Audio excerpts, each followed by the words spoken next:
It is in this internationalist spirit that we engage in this webinar at a time when, according to the IMF, 1 trillion US dollars per annum trudges across the globe in corruption. And this just shows the historical need for ethical leadership in government, business, academia, and civil society. Javanese puppetry, by way of entertainment and education, teaches us the universal values of ethical leadership based on humane values. It is didactic in function. The puppetry serves to reinforce cultural diplomacy between Indonesia and South Africa. I also invite the listeners to share with us their ideas on how this cultural diplomacy can be enhanced and optimized. And it is in my best hope that this webinar will stimulate your critical and creative thinking. We will now have a 7-minute Javanese puppet performance. Once again, I encourage all the listeners to comment or ask questions about the puppet play through the chat room. Please enjoy the performance.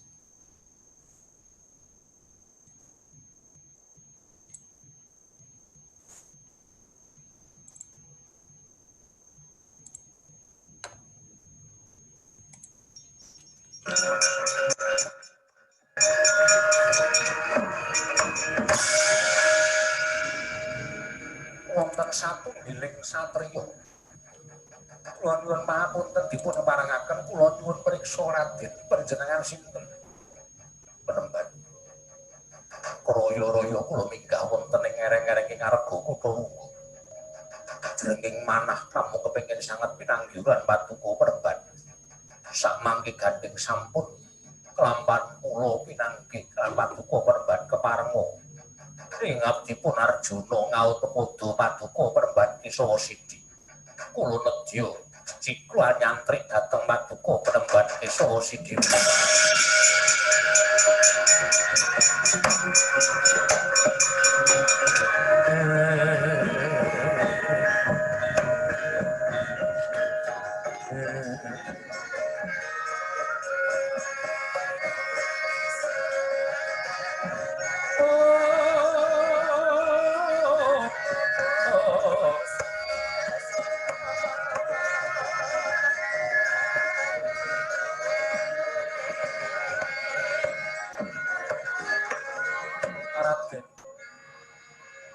Ingin namung paduka ingkang kelantuan rawuh paduka Raden Arjuna. Prana sampun cinadhang dening panguwasaning para dewa. Kula ingkang dados lantaran tumedhaking pepakem Makutara dhateng jengatipun Raden Arjuna. Ugi dados kawuningan. Pepakem Makutara menika wujuding pepakem Makuta menika agemaning Narendra, Rama menika Sang Marteng Jagat Prabu Rama Wijaya. Ing nalika semanten paring pemarah ing winastan Hasta Brata kelawan ingkang rayi Raden Brata.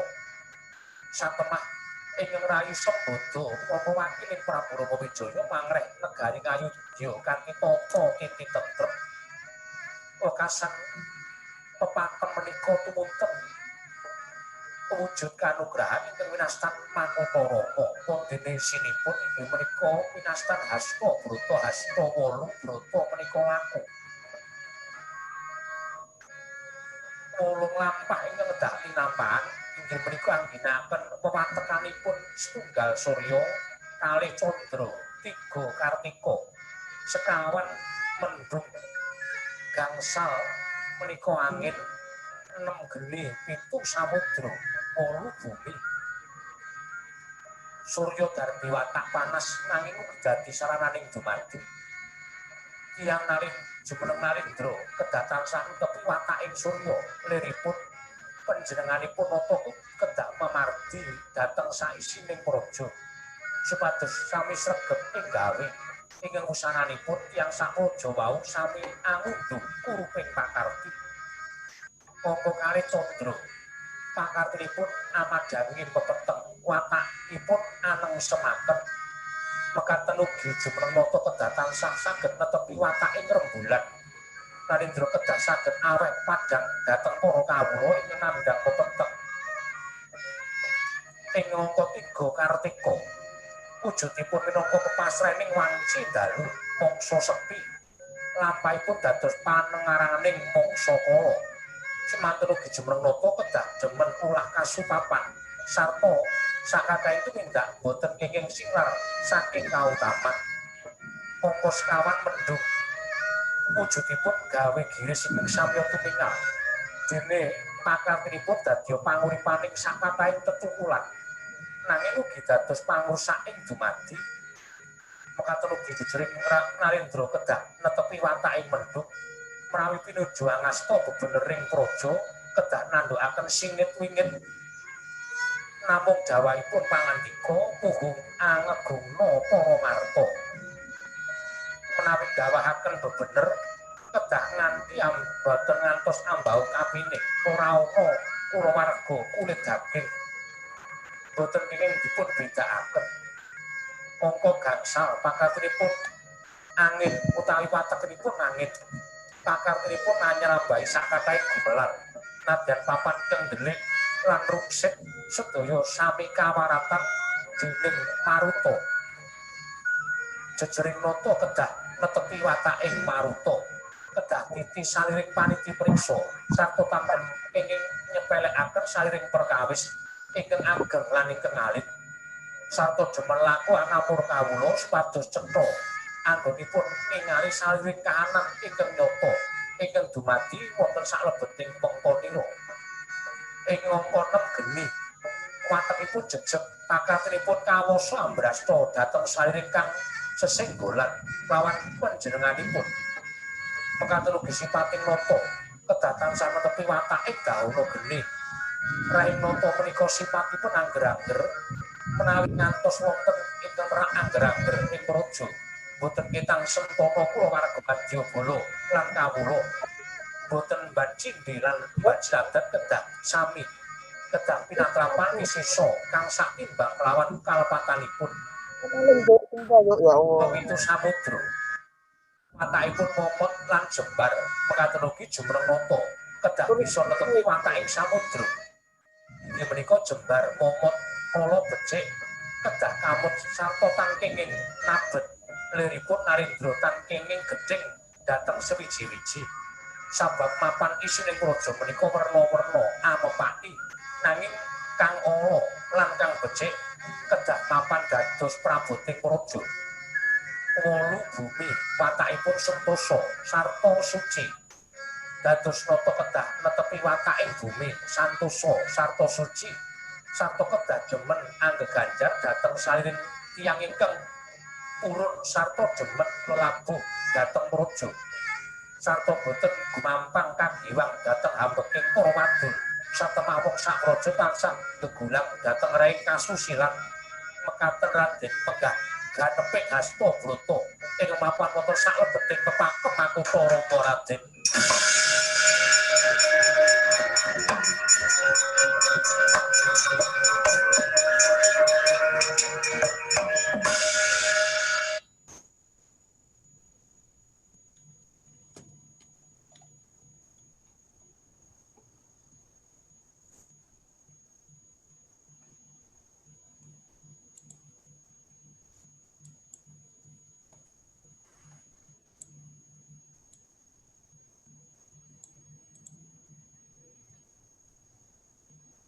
Thank you to the skillful team that has expertly put up the performance for the education and entertainment on the values of ethical leadership. I now welcome His Excellency Ambassador Mr. Salman Al Farisi of the Embassy of the Republic of Indonesia to offer his opening remarks. To His Excellency, over to you. Thank you very much. Thank you very much, Nadim. And indeed, thank you for moderating this webinar today. Our esteemed speaker today, Mr. Edi Dwirianto, Mr. India's Kaji, and Mr. Rajan Reddy. Good morning and good afternoon for those across the ocean. Distinguished participants, ladies and gentlemen, welcome to this webinar. This is a series of webinars that we introduce to the public to increase our knowledge on not only for Indonesia but also for knowledge about South Africa. I'm confident that you are all well and in a very good health this today. I hope you enjoyed the short video of the Javanese puppet show by one of my favorite puppeteers, or Dalang from Yogyakarta, Kiseno Nugroho. Um, we recorded this I think last month. Ladies and gentlemen, for centuries, Wayang performance has become an inseparable part of life of many Indonesians. Wayang is among the world's greatest storytelling tradition, and it comes in many forms such as theater play, Wayang Orang, dimensional wooden puppets play, or Wayang Golek, and the most distinguished one is the Javanese shadow puppet play, or Wayang Kulit, like we have just watched today. Japanese shadow puppet is not only a media of entertainment for public, but it is also carries through various messages such as philosophical values, Islamic values, as well as ethical leadership, like what we just learned from the Astabrata. One of the famous message, as I said, is Astabrata, a set of leadership principle based on cosmic consciousness that every element of the universe, like sun, moon, stars, cloud, symbolize noble characters that should be imitated by all leaders in this world. Unlike Astabrata, Ubuntu is an indigenous value system which serves to organize communities around human values aimed at creating harmonious and peaceful society. The two values, I believe, will guide people in their leadership role in leading the community toward the better development. Both Ubuntu and Hastabrata are universal ethic that bind the human spirit. We will hear more enlightening of these two principles by distinguished panel of this webinar. I hope that we will learn more about the two values from them today. I hope that this dialogue will explore the shared value that emerge from our wisdom and further promote deeper understanding between our two nations, which is very important, I believe, as a foundation for strengthened cooperation. I will stop my remark here. I just would like to hear from the panelists, and thank you very much for joining us in this webinar, and wishing to enjoy the rest of the day with our webinar today. Thank you very much. Thank you very much, His Excellency, for your kind remarks. We will now have a 20-minute presentation on puppetry and its values of ethical leadership. I now welcome Dr. Eddie Dwirianto. Dr. Eddie, over to you. Thank you. Thank you, Nadim. I would like to share my screen with you. Okay, here we go. Yeah, first of all, I would like to say thank you for Bapak Salman Al-Farisi, Ibu Octavia, Mr. Ahmed Imtiaz, Mr. Reddy, Ibu Pinky, and Nadim, of course, and all of the peoples of South Africa. It's time to share together. It's about Javanese puppet play, the role of puppet play in ancient Java society and in modern world. Our topic today will focus on Wahyu Makutarama and Astabrata. two points here is the philosophy, Astabrata, and the storytelling of Wayang.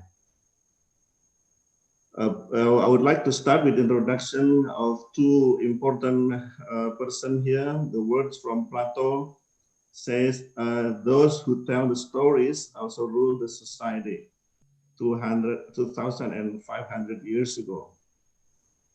And a few decades ago, John Denial said in his book Homo Narrans, the need to tell stories marks the difference between humans and non-humans. While the latest book by Noah Harari says that the capability to create stories beyond the scene makes humans rule the world. Such is the importance of stories that create us very different from other creatures, living creatures. Now, Astabrata, like has been mentioned in that Wayang performance, it is 8 ways, 8 principles of leadership with cosmic awareness. In short, it is oversimplified. Yeah, in short, I think you have seen also in the movie. It consists of earth, sun, star, fire, ocean, cloud, moon, and air. So a king should be aware of the situation of the cosmic and then imitate that awareness, that characteristics, and be implementing, and it should be implemented as the way they lead the subjects. Yeah. Because in our ancient belief, the king is the representatives of gods. So the king should behave like gods. Yeah, they should imitate the way gods organize and run the world, the universe. If it relates to Ubuntu, probably we can say here as one of the definition of Ubuntu is I am because you are. So it's like the king implement the Dharma on the applications as a king. There are 3 possible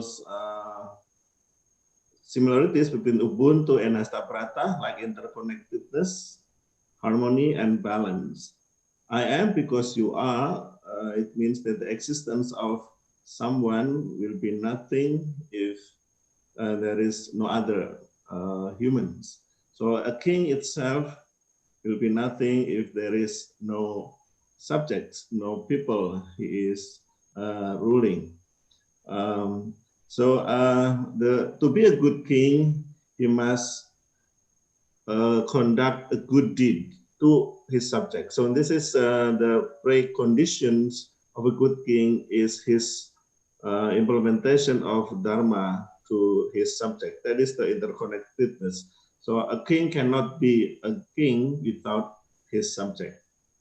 Harmony and balance, of course, is related to the cosmic itself. The king should run the kingdoms and play the harmonies between his own interests, between many different subjects, plurality, and so on. I think it's quite clear as you have seen the performance itself a few minutes ago. The text itself, it's been around for 1,000 years. Yeah, it has undergone a lot of transformation, and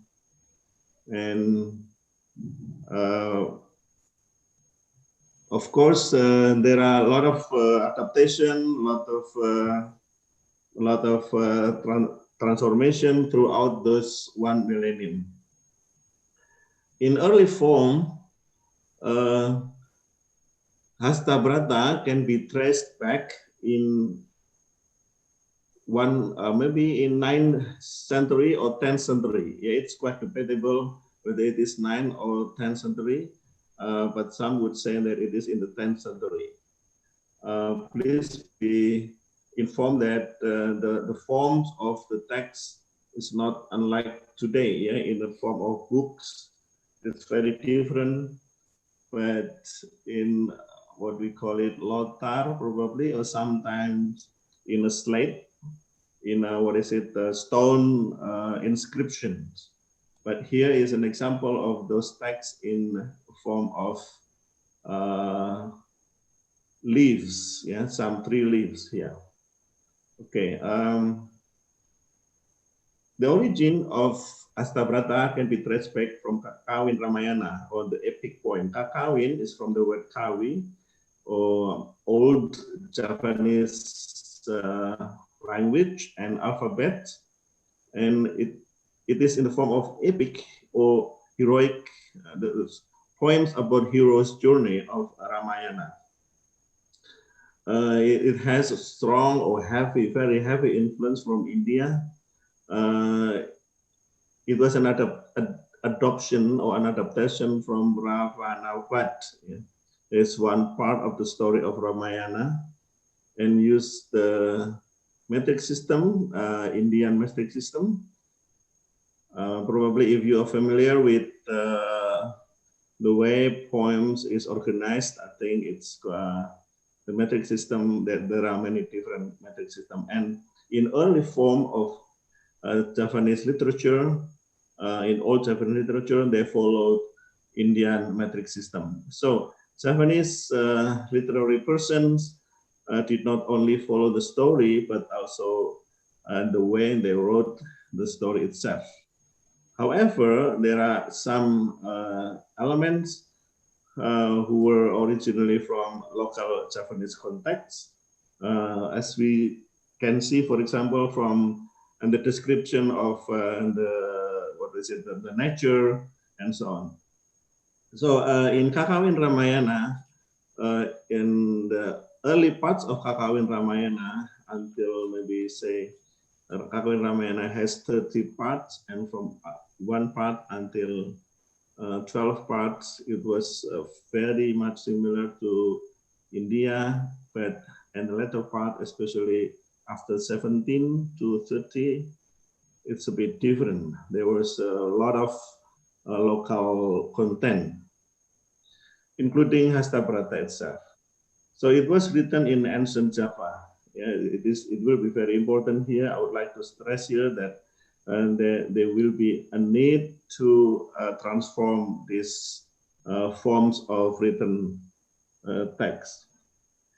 So from Kakawin Ramayana to Serat Rama. From Kakawin Ramayana to Serat Rama here, we see there is a transformation in about maybe about 900 years. In 1800 something century, Java was in crisis because of the ever-growing pressure from colonialism at the time. And when Japanese people was under pressure, they tried to go back to old golden era, especially in the philosophy and in literature. So a lot of literature was written. For example, here by Satipura I, who rewrote many, so many Japanese old literature and rewrote them into new Javanese written forms. One of them is Kakawin Ramayana. So from Kawi or Kakawin, then is transformed into Serat. So this Kakawin and Serat refers to different form of literature. Yeah. It highlighted the Astabrata and made it more visible. So in Kakawin, Astabrata may not be quite visible. For example, the term Astabrata itself is probably not very clearly written there. But in Serat Rama, it is very clear. And then Serat Rama here used the form of tembang or kidung, which are a Javanese poem and written in modern Javanese alphabet, but still Javanese alphabet, not like this one. I am writing here, not using Javanese alphabet, so it's different. Yeah. Okay. But of course, Indian contents or Indian influence are very heavy, very strong in this case. The latest development in 2020s today, we can find Serat Rama in a lot of books. Yeah, actually, Serat Rama or in Makutarama stories has been written in this Romanized alphabet for more than half century. I mean, in 1950s, there are already quite a lot of Makutarama stories written in Roman alphabet like this one. And today, because this is digital era, you can find these puppetry books, yeah, or in online. It's very cheap, only 30,000 rupiah. It's about less than $10 for each book. Yeah, yeah. So if you are interested in reading this story in Javanese language, but in Roman alphabet, you can find them online, and it's quite easy. Okay, so that is the text. Now let us talk a bit on the storytelling itself. That is the wayang. Wayang may have four meanings: shadow, puppets, performance, and jury. Wayang, or sometimes in Bahasa Indonesia, it's called shadow. Shadow, because the way we enjoy the performance is from the back of the screen. So this is from Dalang's view, where Dalang, or the puppeteer, plays the wayang, and this is what is it? The lamp, or we call it plencong, Plencong, plencong. Yeah. So these lights projected from this lamp will hit these wayangs and create shadows on the screen. Yeah, so it should be the audience sit in the back or stand probably in the back of the screen and enjoy these shadows. Yeah, so in this mode of performance, the shadow can be very interesting because, for example, the way the dalang moves the puppet close or further away from this light, this lamp, will create a different size of the shadow. Yeah, so here, I mean, the shadow can be very dynamic, can be very highly visually entertaining because of the effects produced by the, what is it, distance between the lights and the wayang itself. Yeah, so the main idea here is the shadow produced by the movements, the distance between lights and wayang can create formidable, very interesting shadow play. So that is wayang, which means shadow. But wayang can also mean puppet itself. For example, wayang kulit. This is wayang kulit. Wayang made of leather. Kulit means leather, usually from cow or buffalo.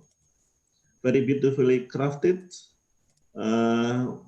Here it needs a lot of hand crafting skills. Some wayang would be made out of wood. Yeah, it's famous, wayang golek. So this is wayang kulit, this is wayang golek. In many parts of Indonesia, they play wayang golek. For example, in West Java, they have a big tradition of wayang golek made of wood. Another wood, also wayang kritik. It is also made of wood, but in quite different composition. It's quite close to wayang kulit or leather, but made of wood. Another types of wayang, for example, here is an experiment made by some artists. That is wayang suket or grass. Wayang made of grass, wayang suket. Here, one of the most important dalang using grass is, for example, Slamet Kundono. So in the second meaning of wayang can mean this puppet itself.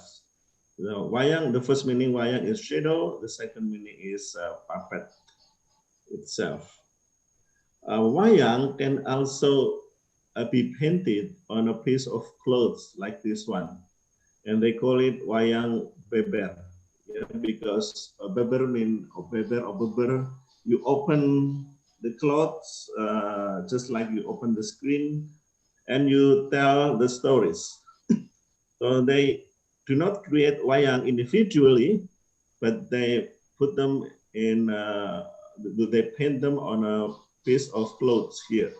So scene by scene is just like a storyboard. When someone would like to produce a movie, they create a storyboard, or probably comic, comic strips like that. So this is wayang beber, when an artist produced or paint wayang and scene of wayang performance. Okay, next, wayang can also be performed by humans. This is wayang wong. Wong means human. Wayang performance. So wayang here refers is performed by human. And this can create a very different perspective, very different enjoyment. And another experiment is done by Ki Catur. Ki Catur, I think, is from the same place like Dalang Seno, that is from Jogja. He creates wayang hip hop. Ki Catur Banyak, Ki Catur Banyak creates wayang hip hop, combines urban. This is very urban. This is, for example, the sneakers, this hood. He called this not Petruk but Patrick, for example. That's a very urbanized wayang character. And throughout the performance, this wayang hip hop is also followed by some rapping session, just like hip hop performance itself. They produce rap session. Another, we can also note here that wayang is also produced in comics since very early. For example, here, as you can see from the way it is written, Bencana, this is an old ways of writing romance in Indonesian. And the price is only 3 rupiah. This very old comic. R.A. Kosasih is one of the most famous artists who translate wayang into comics. So here we can see that a lot of forms of wayang can be enjoyed by us, by Indonesian, by Javanese, or by anybody, from comics into wayang performance, into wayang wong performance, and also in many other forms of performances. Okay, when we say wayang as performance, then we will see here many elements combined in one whole performance. Here we have dalang or puppeteer. We have, of course, line-ups of wayang here. Many characters of wayang, hundreds probably. Sometimes it's hard to remember the names of them. And then here is the screen. This is the light to produce the shadow. So in front of Dalang, yeah, we have what is it, screen, and this is what we call gunungan, yeah, gunungan. It's like a mountain, Okay, behind the dalang, behind the puppeteer, we have the musicians, and usually at the side here we have the singers or sinden. So we have an ensemble, yeah, a group of musicians and a group of singers. Sometimes more than 8 singers line up in one performance.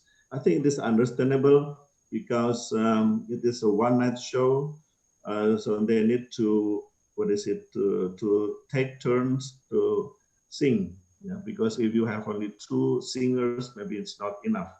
Yeah. Okay. So here we have wayang, we have musicians, we have singers, and here we have audience. Yeah, so this interesting that if we watch wayang performance, many of us would sit in the back of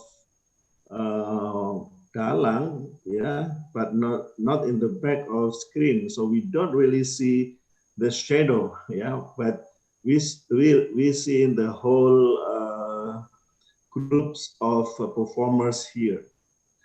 So again, then the definitions of wayang performance as enjoying the shadow puppet, well, yeah, maybe a bit different. What I mean here is that there is a different kind of enjoyment here. It should be noted that when we enjoy the performance, it is not only about the performance, but there are a lot of value of social networking of like, you know, here when we are here, it means that we are socializing ourselves with others, you know, like for example, the meaning of dalang, sometimes we call it ngudal piwulang, that is Javanese, which means teaching lessons. So when we are here, when we are enjoying wayang performance, we are not only enjoying an art or an entertainment, but more than that, we are having a socialization with others, and we are learning important values about our lives. Yeah, because the dalang would tell us a lot of important values, such as Astabrata, of course. So again, when we say that we are seeing wayang performance, it is not only about entertaining ourselves. A lot of aspects of socializing, and also a lot of aspects of educating ourselves. In the past, wayang performance had a value of spirituality. So it's like rituals. Today, there are some wayang performance who are intended for rituals. For example, in certain moments, like saying gratitudes, yeah, say thanks or gratitudes to the earth, and then we will perform wayang performance. To that is a ritual of saying gratitudes to the earth. Another possible performance for rituals is, for example, when there was to prevent bad luck, yeah, prevents bad luck. For example, one of the most famous performance to prevent bad luck is when there is only one single child in a family. We call it ontang-anting, one child in a family. It is not a good luck for family, because a family should have many children. yeah, to prevent this bad luck happening to this one child, then the family would invite a dalang to perform special performances. So this is wayang performance for rituals. And of course, there are many other cases when wayang is for rituals. Yeah, for example, preventing floods or eruptions, volcano eruption, and other things. Another importance for wayang is, of course, to promote some important message by the government. Yeah, for example, in the past, to promote family planning, to promote peace among peace and solidarity among the people, and so on and so on. So, in short, wayang is not only for entertainment. There are a lot of aspects involved in this. One more thing, for example, economical aspect. Yeah, when there is a wayang performance, there are usually many sellers outside this performance. Yeah, pedagang asongan, yeah, many sellers who will benefit from this performance too. Yeah, so that is a very short introductions about wayang performance. The last meaning of wayang is mahyang or to hyang. Hyang is, yeah, we can say hyang means God. Yeah, so mahyang mean wahid. Wayang can mean journey to spirituality. Astabrata is a very good example. That is, when a king want to be a good king, then from Astabrata it is said that a king should achieve high spiritual purification. So when a leader wants to be a good leader, it is not only about worldly, about materials, organization, about material matters, not only about world, but also about spiritual and cosmic matters. So that is the importance of Mahyang, that is telling us to achieve a much higher level of humanity, that is by having high considerations to others, by implementing Dharma, so that at the end we can achieve spiritual purification. Okay, so that is, I don't think that's adequate to explain wayang, but I hope that's give you a very brief introduction to wayang and Javanese philosophy. Like I have mentioned a few minutes ago, that it was started maybe in 9 or 10 century ago, so about 1 million or 1,000 years ago. And then it was revitalized in 18th to 19th century because of the pressure of colonialism. And now in 1950s, yeah, until today in 2020s, wayang is able to adjust itself to the demands of the society. For example, by providing itself in many different forms of performances, and some dalang also adjust and adopt new techniques of performing. For example, like wayang hip hop, and for dalang seno, he employs wayang ciliman, that is shorten the duration of performance from 1 night into about two hours, and also simplify the music ensemble by employing only several musicians only, not the complete one.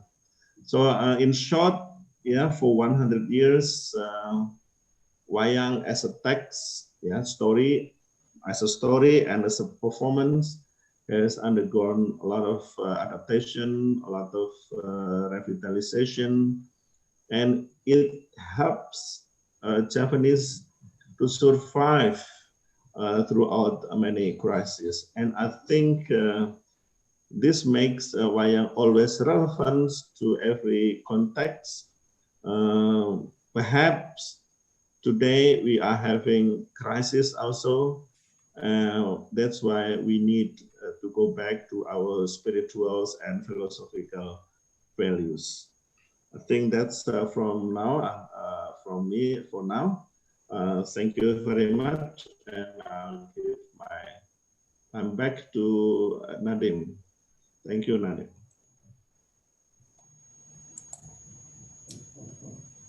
Thank you, Dr. Rianto, for enlightening us on the values which are in common with our own indigenous values that are universally known as Ubuntu, which guided our liberation leaders like President Mandela and President Sukarno to lead the peoples into democracy through ethical leadership.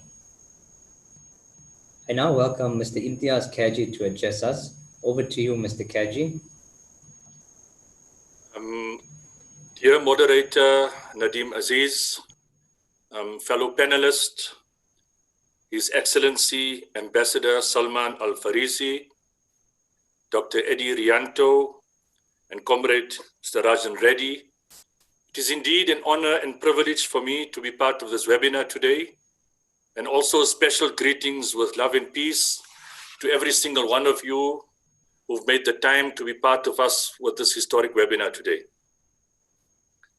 Nadim, I will briefly just state what happened to me personally in South African history when I was merely 5 and 12 years old.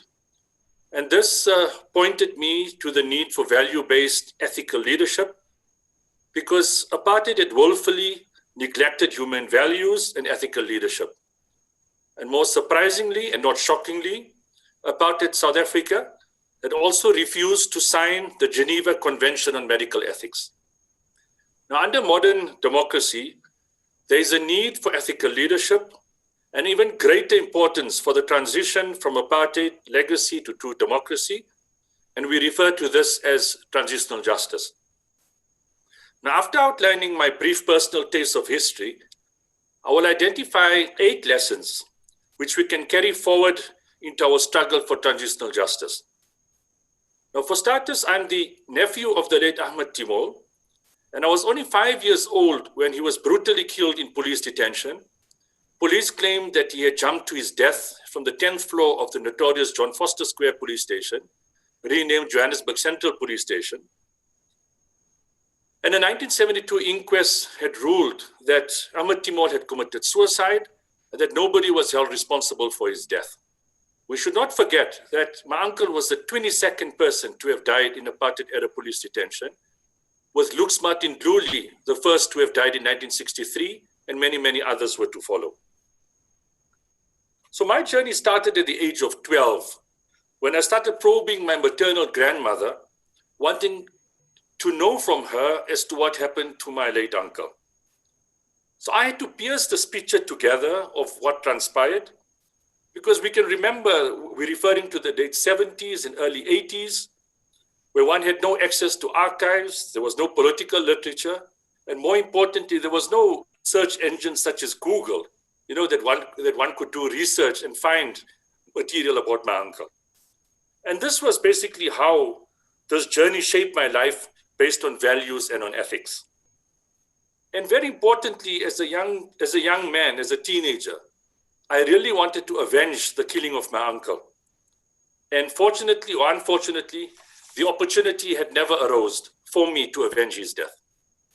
However, a significant turning point for me emerged in 1996, when my maternal grandmother, Uncle Ahmed's mother, testified at the Truth and Reconciliation Commission hearings at the Central Methodist Church in Johannesburg. And I, like many others, sat and listened to my grandmother's very painful testimony. And it was then, at that particular moment, when I made a silent vow to myself that from that day onwards, I was going to preserve the legacy of Uncle Ahmed, and this was only going to be done through truth, human values, and ethical leadership. Now, I'd just like to mention two memory initiatives pertaining to my uncle. The one was in 2009. The state president of South Africa, Comrade Jacob Zuma, had conferred the National Order of Luthuli on Ahmatimal, and this was for his bravery in dying as a martyr in the struggle against apartheid. And in 2019, the president of the African National Congress, Comrade Cyril Ramaphosa, conferred the Rare Isitwalande Award, which is the highest award within the African National Congress, on Ahmatimal for his martyrdom. Now, a very significant portion of my journey was the reopening of the Ahmatimal Inquest in 2017. Now, remember, the 1972 inquest, Magistrate de Villiers issued a verdict that nobody was responsible for Ahmatimal's death. And in 2017, Judge Billy Motley reversed that inquest finding, stating that Ahmatimal did not commit suicide, but that he was brutally murdered in police detention. So this was indeed a historic ruling, the first of its kind under modern democracy as a focused struggle for legal justice, as part of the larger struggle of transitional justice in democratic South Africa. And I think the inquest had demonstrated that this is an enduring example of what can be achieved when we have a judge that applies the law based on justice, on fairness, and on democratic values and ethics. I'll speak a bit about transitional justice and the Ubuntu values as we've seen portrayed in the Astabrata story, which we have just witnessed through the medium of the Javanese puppet play. And this can only enhance and optimize our struggle for transitional justice in South Africa in the following 8 ways that I have identified. The first is the evolution of a humane value system on the younger generation, which spurns consumer values, decadent cultures, egotism, and hedonism. Number 2, it sharpens our focus on humane values because we must practice the popular aphorism, human beings are human beings through human beings. 3, can only serve as a strategy to prevent or solve our political, social, economic, and psychological problems devolved on us by ancestral wisdom, as again illustrated to us by the puppet play that we had witnessed. 4, they imbue leaders of integrity with the responsibility to manage all kinds of conflict pertaining to justice, fairness, and truth.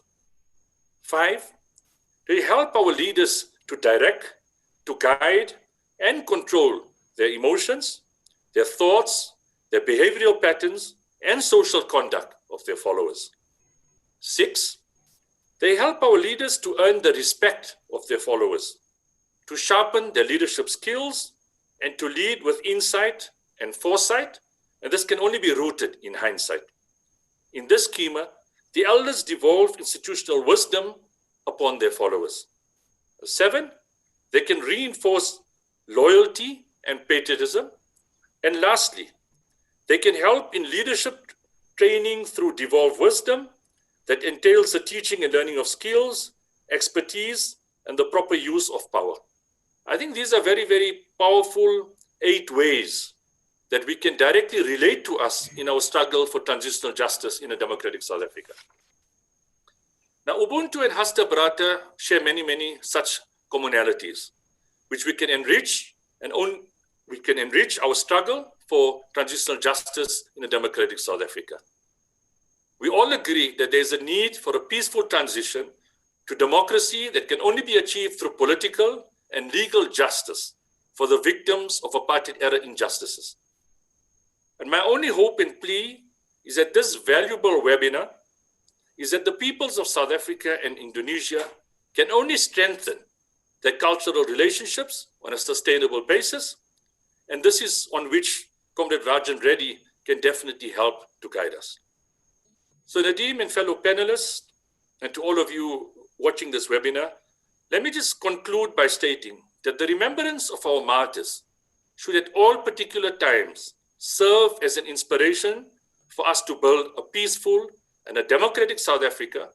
And this can only be done on the basis of truth, of justice, of intrinsic reconciliation, and this can only be done through ethical leadership. I thank you, Nadeem.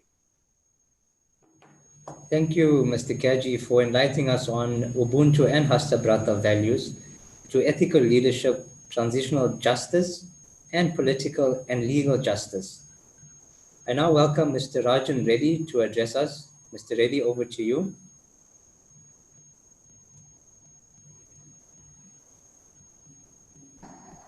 Let me unmute our moderator, our ambassador, fellow panelist, and our lovely previous speaker.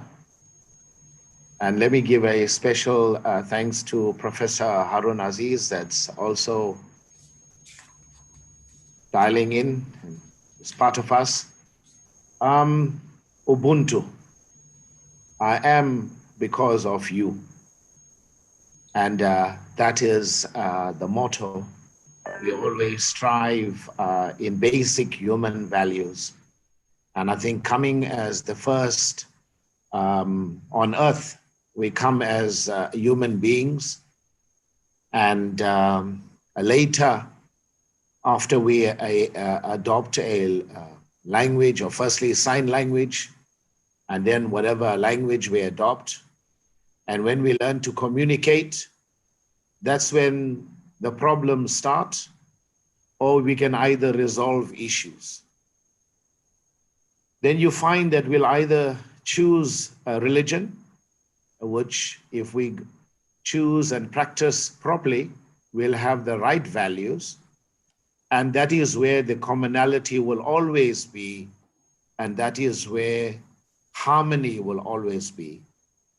But if we choose to be fanatical, then we will tend to divide. And then we would go in all different directions. And when we pursue, and like I've been asked to address on economy, and then we found for whatever survival, moving away from the bartering system, we moved into some form of currency. And some are very smart and have given value to their currency. And so you got that kind of domineering that actually takes place in the economy. But be that as it may, maybe that's another discussion for another webinar. But for now is that how do we use economy for social cohesion? And it is very, very difficult which is the primary, whether it is we should, be together, or we should maybe, whatever it starts on the economy side. And I think that's what the world today, as we stand where materialism coming out through economy seems to dictate the order of the day, seems to put one nation over another nation. And that is what we are experiencing today. You can see the disharmony that is actually taking place. And through whatever man's greatest weakness is his ego, and that has led to arms, taking up arms, and we controlling each other by the amount of arms we have. And like I said previously, we also using that to oppress each other in economic sense.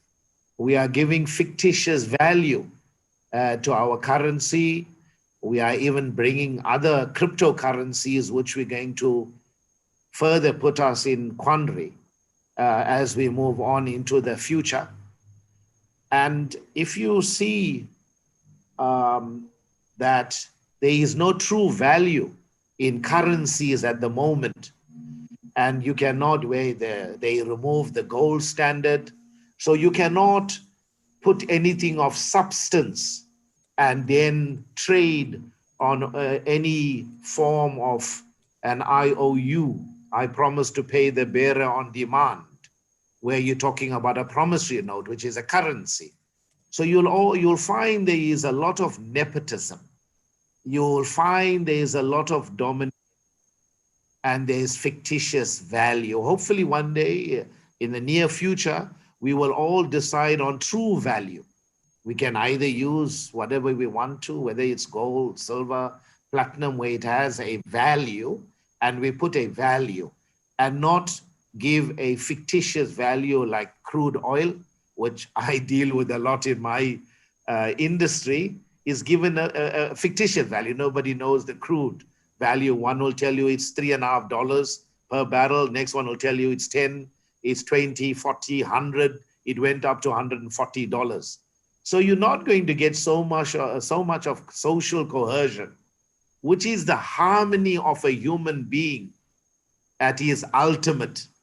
That means you have done your first duty is to be secure. You want surety in life. So when you achieve that, then you can be calm. You can adopt all the other niceties that are there. But your first mission when you get up is, how do I survive the day? And then, God forbid, if you are parents, you have added pressure on you. You got to, look after your family. And if you want to progress even further with a shelter, and then you want maybe a little extra income, and you want to have extra comfort, and you need more income. And if you're running a country, you got serious problems if you don't have all your values in place. So where does this stem from? Where does it come from? It generally, what I've realized over the period of time, having gone through my whole life, I'm a capitalist, going through all these materialistic things that you go through, I noticed that a lot comes from our teachings, from our religious teachings. And if you're basic, and if you can adopt and understand your teachings, and you'll find your fundamentals of life that you want to live your day. Let's not even go into success or anything of that sort. But if you want to have an harmonious day, if you want to have an active day, and you'll find in our religion and religions that they're asking you to pray so many times a day, that is to conscientize you. It is to conscientize you, to manage your ego, bring you back down, focus you on the right direction. So when you start getting your bearings in order, then you'll find to adopt economic strategy and all those lovely words that we use. You'll find it's easier. It's easier to there. And if we can all read from the same book and all sing in harmony, and then you'll find that we'll subscribe to the same values, so it's that. There's no special thing that is required. Be good and do good. Those are just fundamental points of civilization. And if we can reach that stage where we are looking at the basic is education from day one. We get to know our mother first, and then later we get to know our father, and then after that we get to know our teacher, and then lastly we get to know the Almighty. And then when you put this whole entire thing together, and that is where your consciousness will come about, where you can execute whatever you move in whatever direction, whether it is your academic studies or whatever you pursue in life, if you have a firm foundation.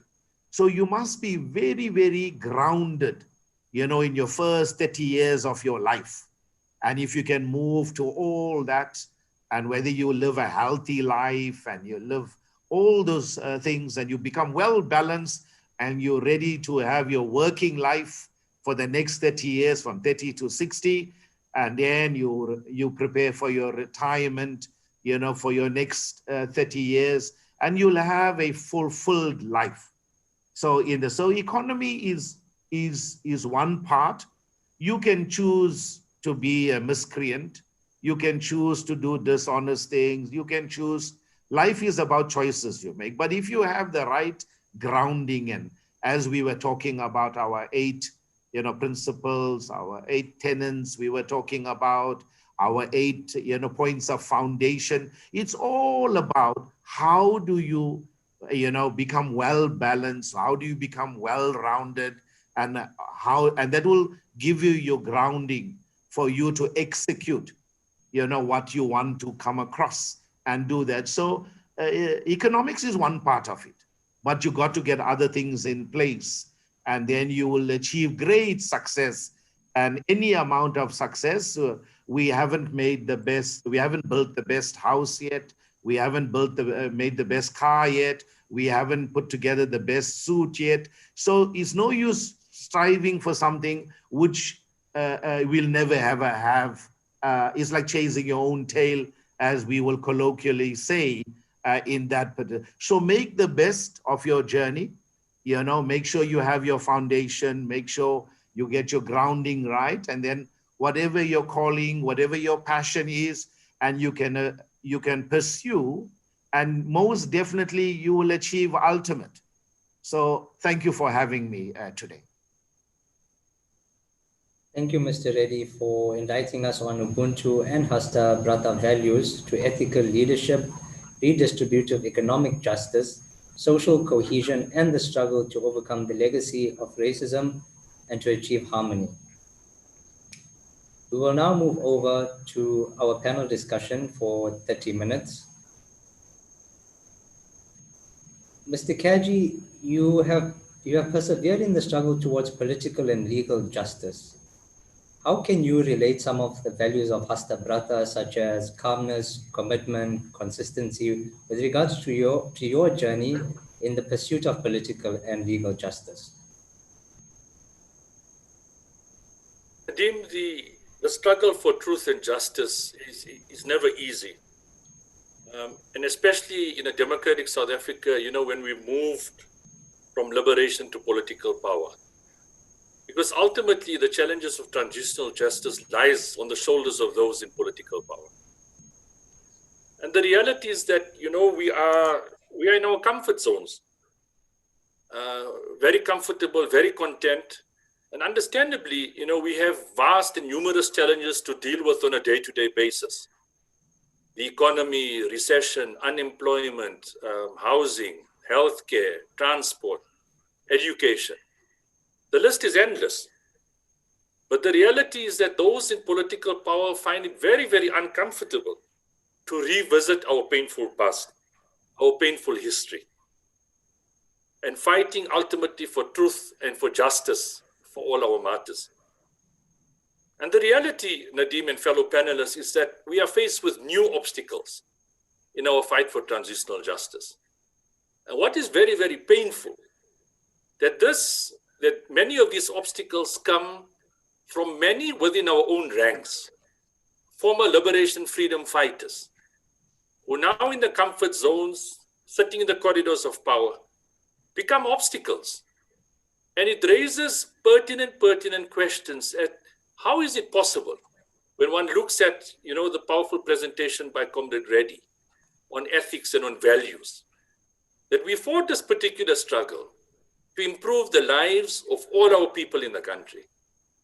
And now when you enter the corridors of power, when you are asked by families for their assistance to find truth, to find justice, to find the remains of their loved ones, we find all sorts of excuses and obstacles to assist these particular families. So there's absolutely no doubt that my journey has been a mammoth test of all epic proportions. And I cannot even start sharing some of them with you. But again, as Comrade Reddy states, in life we have choices. Every single one of us have got choices.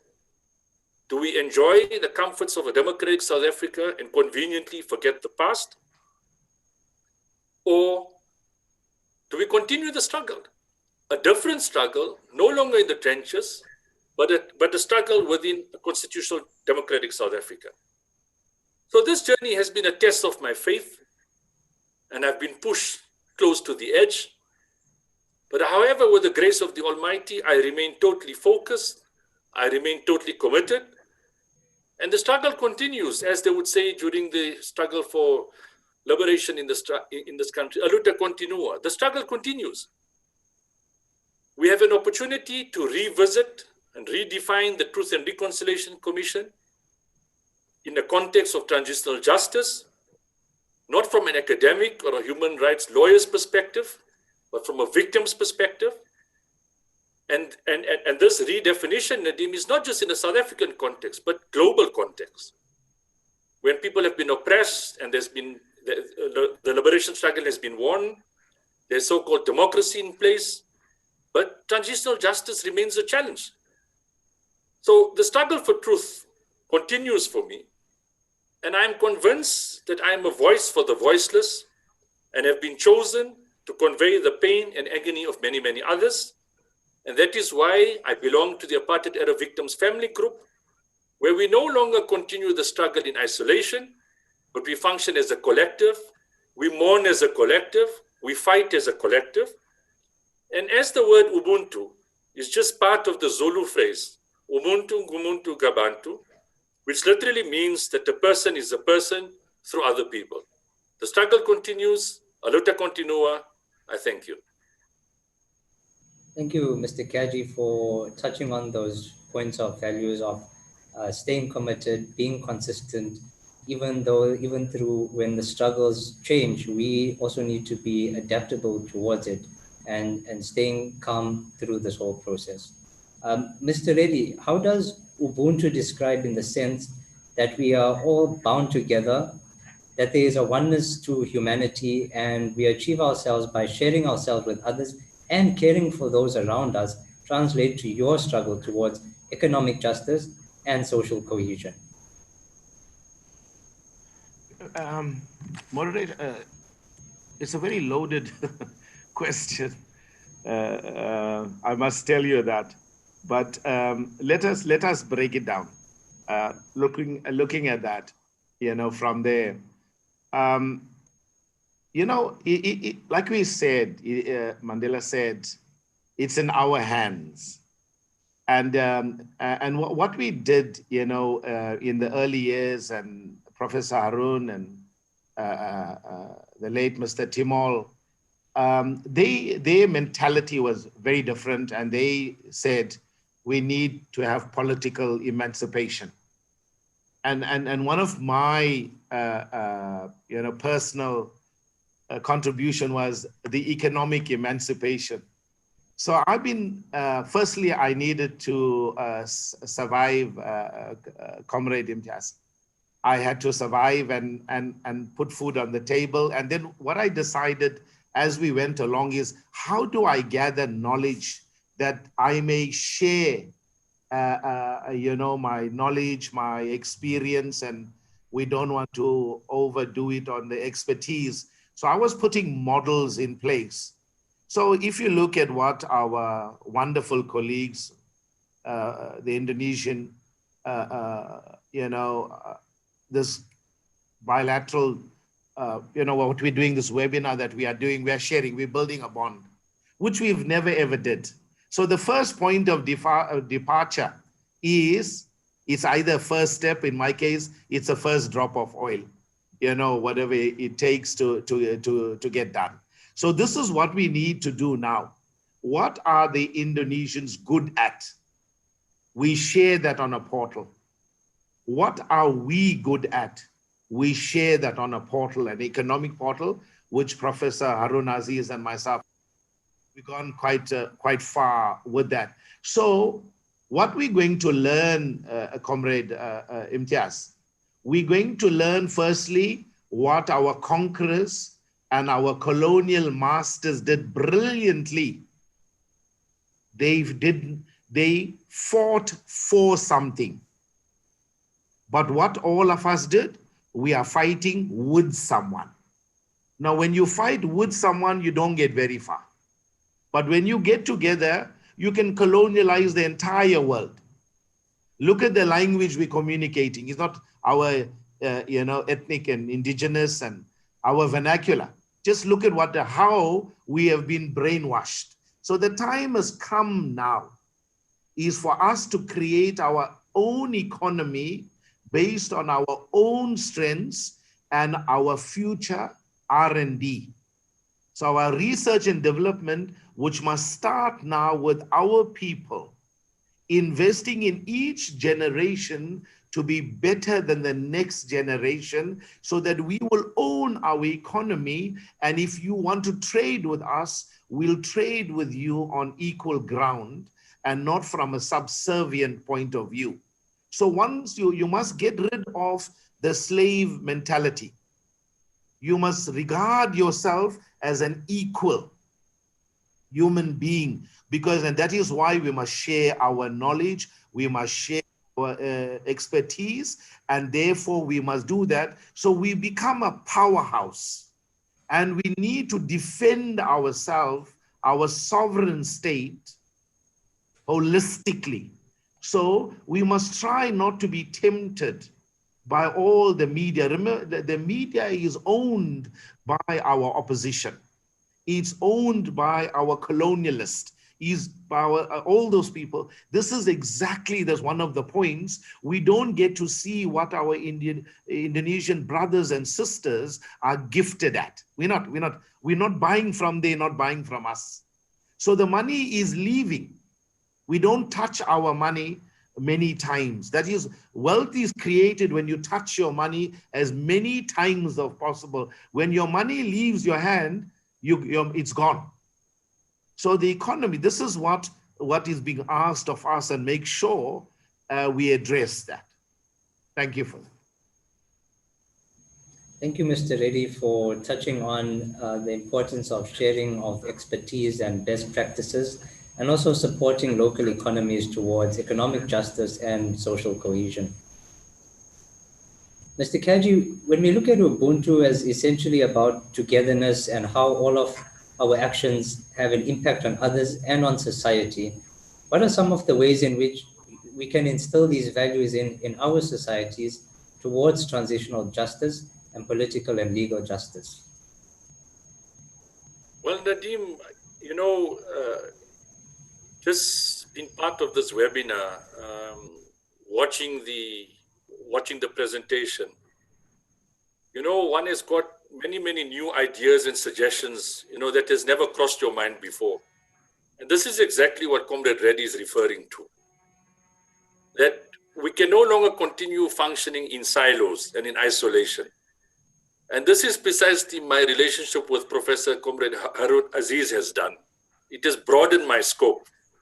So functioning as an individual, struggling on my own, preserving the legacy of my late uncle, busy with initiatives, not having a broader understanding and concept of how to deal with these massive challenges that we are sitting with.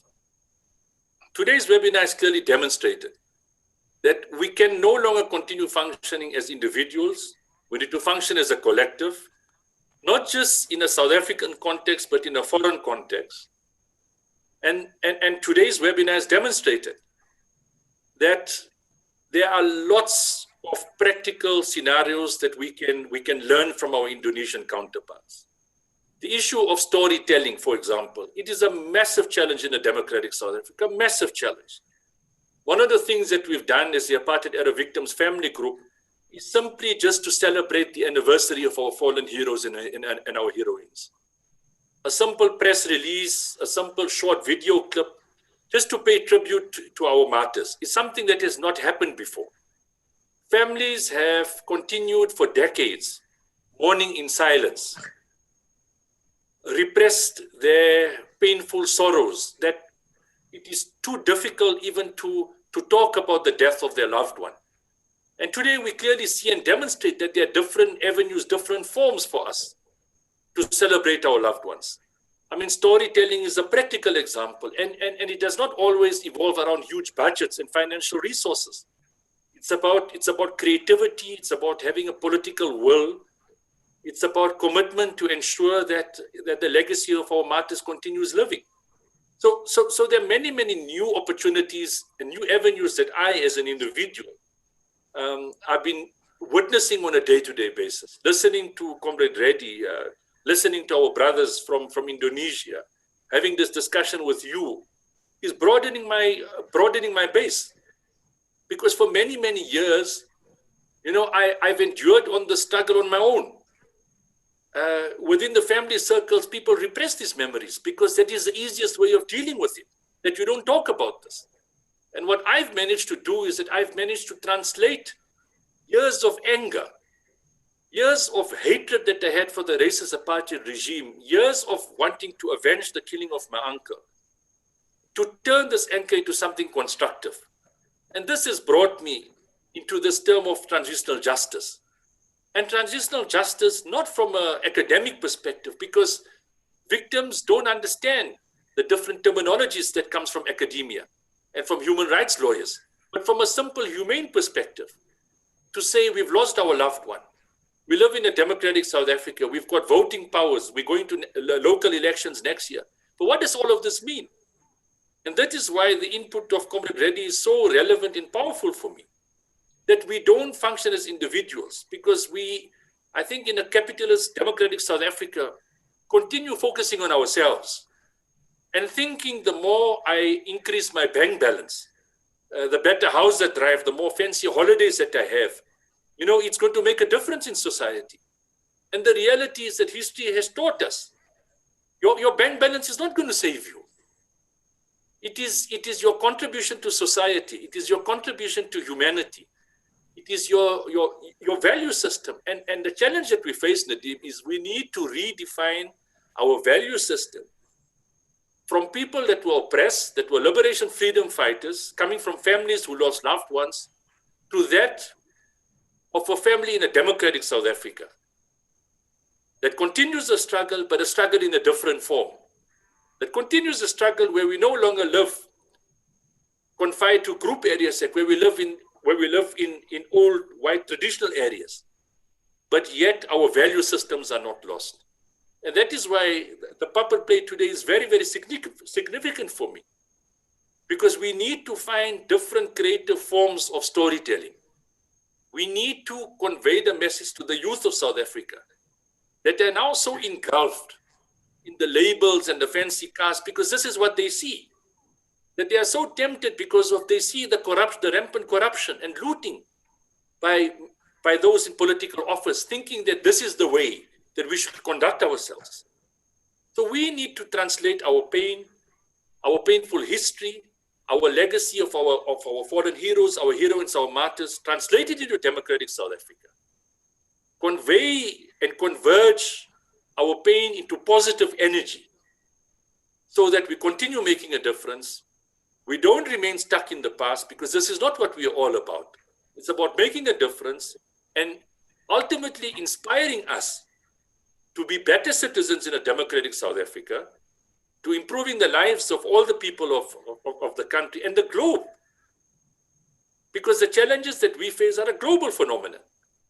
And by us revisiting our history, revisiting the lives of our loved ones, should only serve as an inspiration, not the anger and the hatred and the frustration that I shared for many, many years, but now to convert that into positive energy and to translate that so that we fulfill the aims and dreams of our loved ones, which was a better life, a better globe for all the citizens of this country. I thank you. Thank you, Mr. Kaji, for the importance, telling us of the importance of storytelling, and also that it's a massive challenge here in South Africa, whereby storytelling can be a primary medium to instill these values, especially within the youth. And as also Dr. Eddie has mentioned in his presentation earlier, that storytelling, you know, is a source whereby we have this opportunity to preserve these ancient and historical values, whereby the story will continue and these values reside in these stories. And then looking at different mediums to tell these stories, such as the Javanese puppetry. Dr. Eddie, what are some of the valuable leadership characteristics that the wisdom of Javanese puppetry teaches us that we find lacking in some of today's global leaders? Thank you, Nadim. I guess what we witness today are more of rulers than leaders. Yeah, we miss leaders so much. There are in each nation we have elections. Democratic system gives us opportunity to elect our own, well, ruler or leader. That is a big question. So in most cases, I think we can witness that many of them are rulers and not leaders. So, and there are types of leaderships like transactional, democratic, authoritative, tyrannical, servants, and many things. And I guess those reflects only some aspects, or maybe one or two aspects, as has been mentioned by Astabrata. And well, if a leader is transactional, probably it's tend to be a ruler. Yeah. So what we think we need today more is to help our quote by quote ruler to be more inclination to have more inclinations to leadership, because I believe as a human being we have deep in our consciousness we believe in the same humanities. Like Ubuntu, yeah, Ubuntu is, I believe it is it's universal. So almost everybody agree with that. I mean, consciously, as a, in our consciousness, we will agree with Ubuntu. Obama has said it is unseen, binding. Bill Clinton also mentions this importance of putting other persons and leaving the fleeting victories as and moving into collective triumph. Yeah, so this when we are rulers, for example, we tend to fight for our groups of people to find as if it is a victory, but it is only group victory, small group of victory. But when we try to have a collective triumph, that will be very different. So shifting between rulers and leaders, I think that's a great challenge because rulers have powers, yeah, a lot of powers, like Mr. Reddy had told us, powers to define prices up or down, powers to distribute other powers. So, but I think it is like Mr. Reddy told us, it is forever struggles to take care of our collective well-being, to make sure that our rulers to be more on leaderships. So there are quite a lot of concepts, and Astabrata, I think, is one of them, who can help us to, what is it, to be more on leadership. So a lot of aspects which are missing, of course. So for example, if leadership is called only transactional, well, of course, how about the spirituality? I think spirituality is one of the most important aspects which is missing today, and the cosmological awareness. Today, for example, environmental damage is very difficult to be stopped. Yeah, and that is one aspect which is missing, because too much stress on world success or worldly achievements. Another aspect is, for example, of course, a bigger considerations to the people. Like if we are like a star, we must be the role model. For example, a leader should be a model for the people, and as a son, it must energize, it must empower. So it's in many cases it is a challenge for leaders to implement this aspect. So we need these values. We need this leadership. When we need to remind our rulers always, and it is a never-ending challenge, to be more, to have more inclination toward leadership values. And I believe, I agree with Mr. Kachin that we need collective endeavor. Yeah, we have to work together. And also, we cannot work separately because it is a huge challenge and never-ending challenge.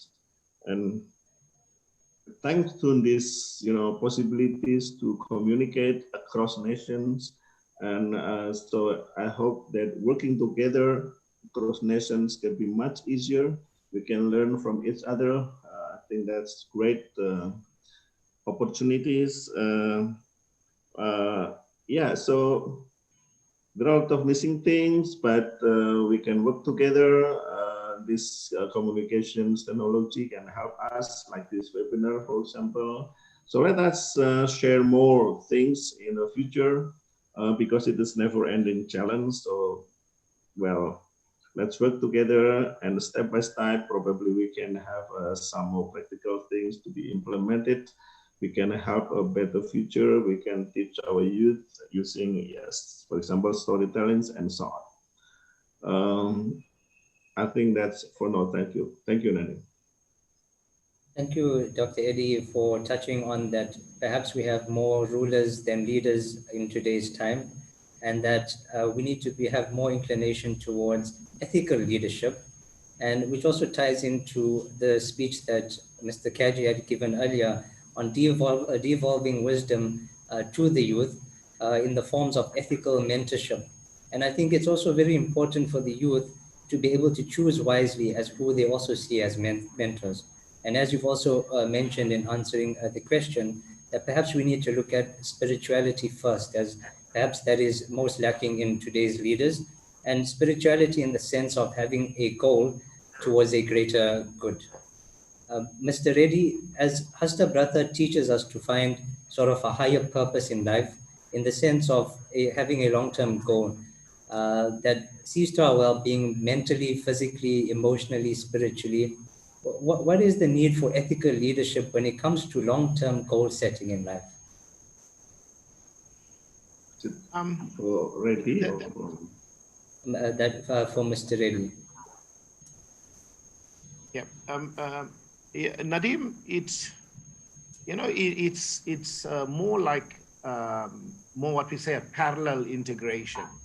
It's one of your foundation, your steps that you adopt in life, and you find that life becomes a lot less stressful if you are structured and organized, and if you are mentally um, uh, I would say very, very much methodical, as you say.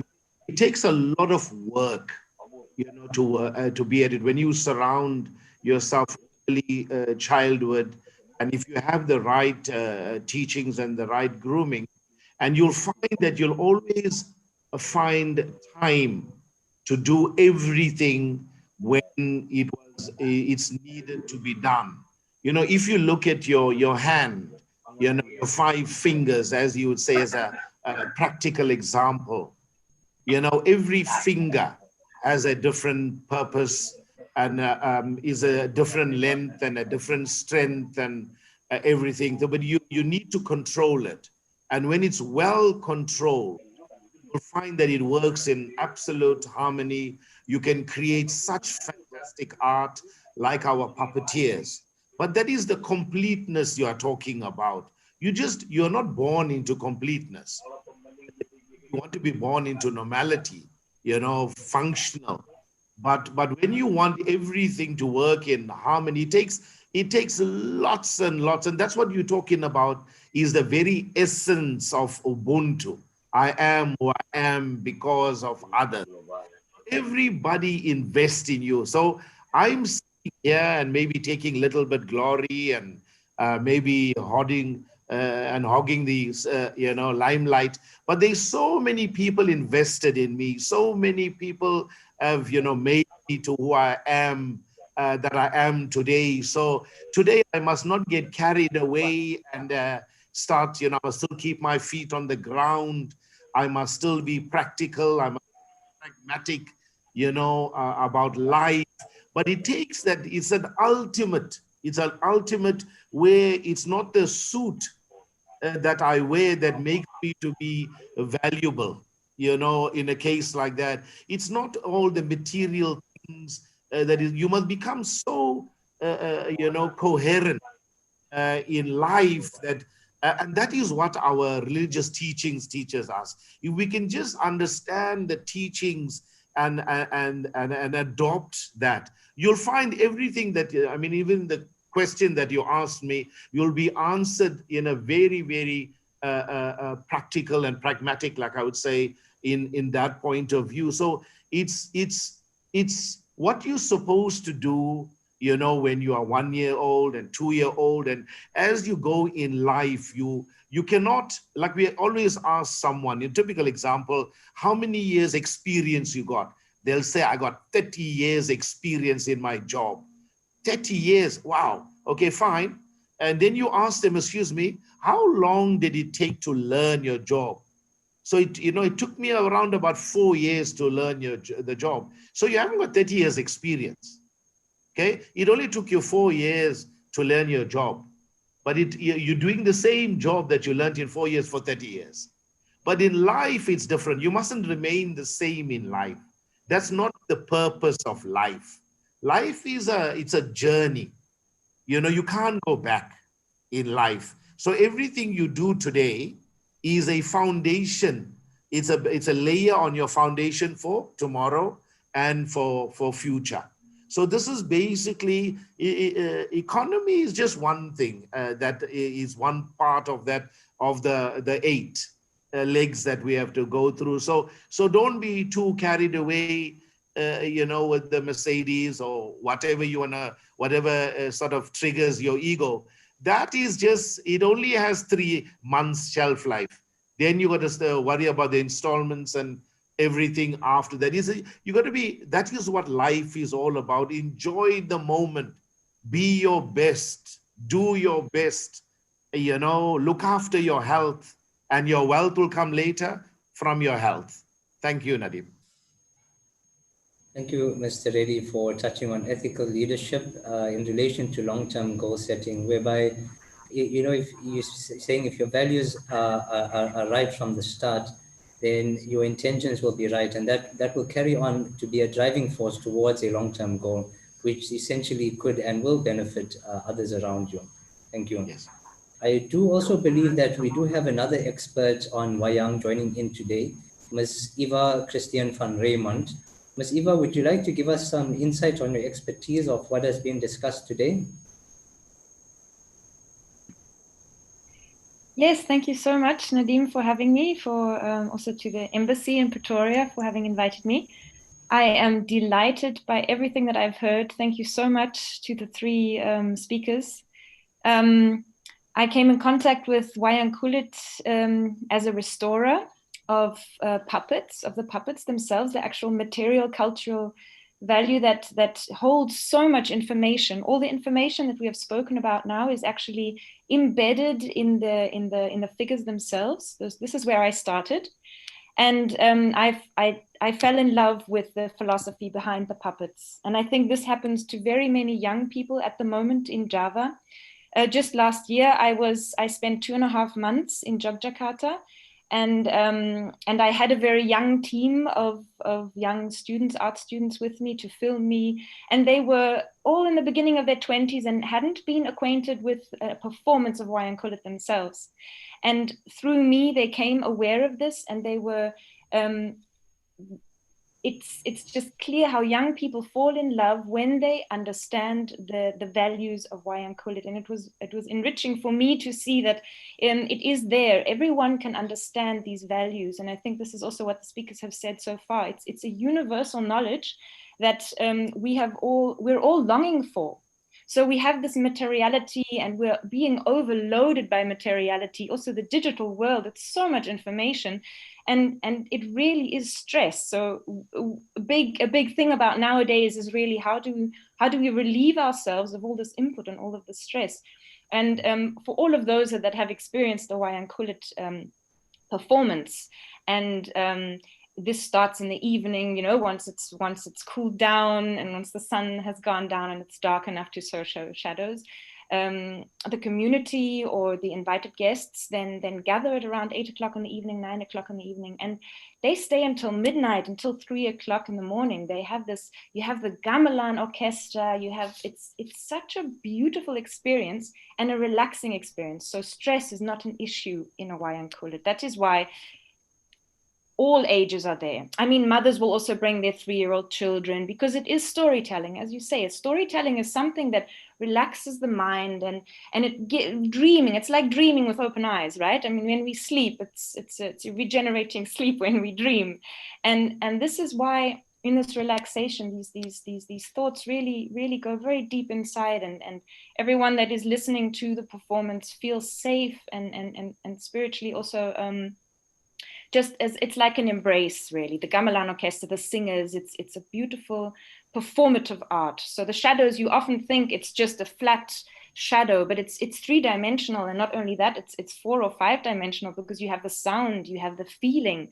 Feeling is a big issue. I would like to understand so much more about the phenomenon of Rosso, of this. How do you feel inside? How do you understand? Feeling and understanding is one in Javanese philosophy. And so there's, for me, I'm just in the beginning, even though I've been studying it for 6 years or so forth, but it's like our previous speaker has just said, life is a journey of learning, and even your guru or your teacher is also, he might be on a higher level of understanding, so you can profit from his understanding, but also he is learning until at the end of life you will then understand what it means to be connected, right? At the moment it's very difficult for us to understand what it means to be connected, and these 8 principles are they're a big help and a reminder of how important it is to feel connected. And this is actually the one thought, and that is why I was so happy to find that Ubuntu is in South African culture. We have the same thought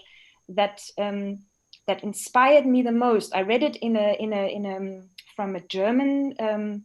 He is Franz Magnus Suseno. He's a German man that has actually, he is in Jakarta now and a philosophy professor, so he's a very well-known man. He wrote about Javanese ethics. And in his book that he published 1981, I read the sentence that in Java you understand that universe, human society, and nature form a gapless unity.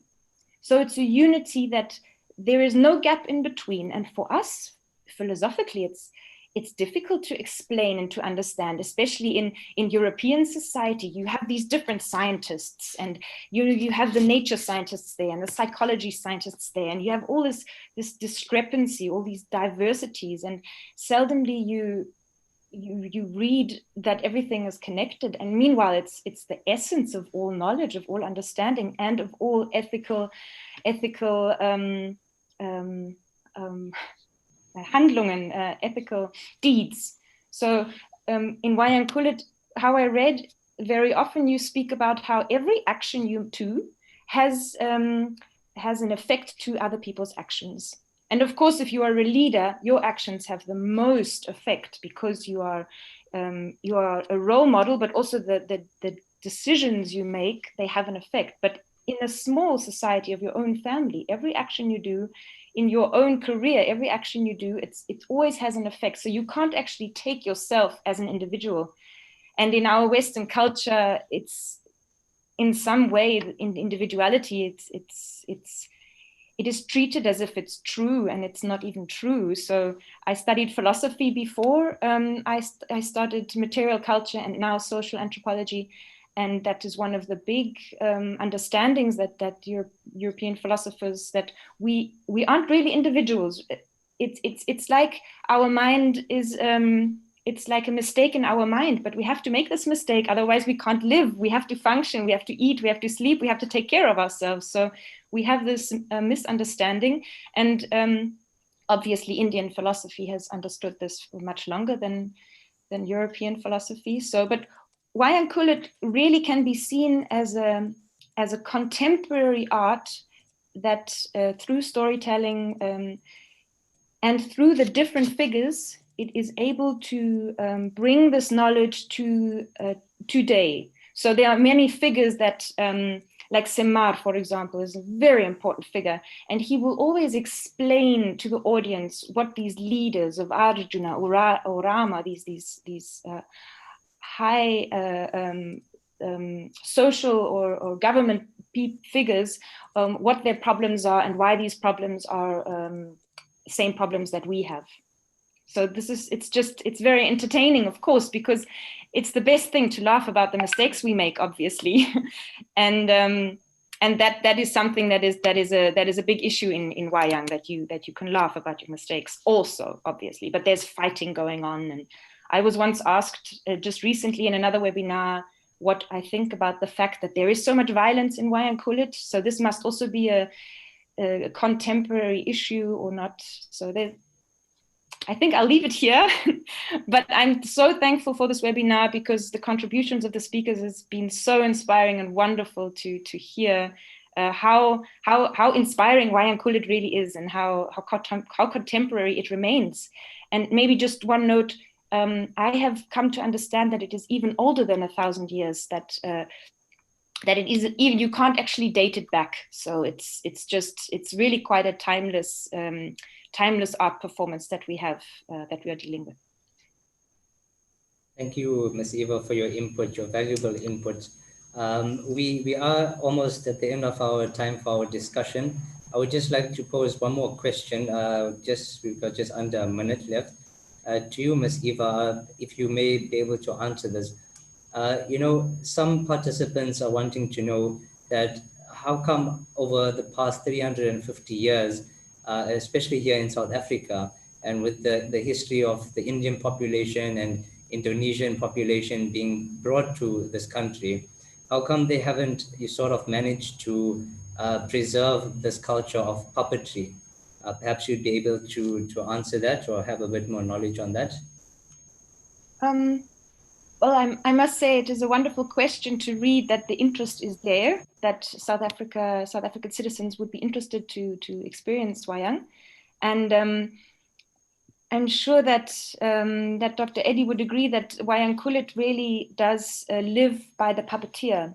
So possibly I would say that in South Africa, up until now, there has not been a puppeteer to revive or to start the tradition over there. It really is quite a complicated and a complex tradition. So you need the orchestra, the gamelan orchestra. The instruments weigh several tons. I mean, or at least 1 ton. It's very, very heavy, and of course. There are many possibilities also for the embassy maybe to have an orchestra that can travel through South Africa, and so that we can arrange performances. And I know that there are many dalang that actually also travel from Java internationally around the world. So it would be possible, and I'm sure it would be a wonderful event, because also in South Africa we have the warm culture, so it would be just also very similar. Here in Europe it's always difficult with it gets dark very soon, or it doesn't. It actually stays light. When it's warm here, it stays light until 11 o'clock in the evening, so you can't actually have shadows in Europe. But I think in South Africa, it would be a wonderful opportunity to actually show Wayang Kulit and to start a tradition there. The puppets are acquainted to moisture in the air, which is also there in South Africa. These are issues, of course, more materialistic of the figures themselves, but this is also something that, so South Africa it would be a wonderful place for. I think the Wayang Kulit figures would feel very comfortable in South Africa, I must say, if you have a set there. Yes, I would be very happy to arrange a contact between Java also in this sense. So it's wonderful. I'm writing my PhD on Wayang Kulit, and it is a big surprise that in South Africa there is interest. I actually grew up in South Africa, so so this is a really wonderful happening for me. Thank you, Ms. Eva, for your valuable input once again.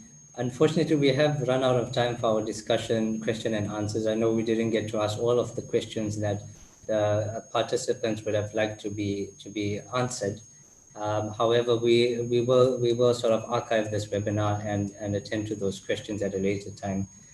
I would now like to welcome back His Excellency Ambassador Mr. Salman Al Farisi to offer his insight before closing. Over to you, His Excellency. Thank you very much for the panelists for the insightful presentation of this today's webinar. I think we enjoyed very much, and thank you also the last comment on the wayang kulit.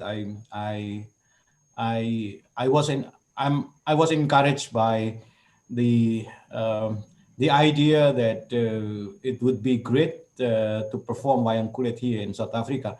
Let's see the possibility. I think it's also great opportunity for us to have exchange of cultural knowledge on many through performance of our cultural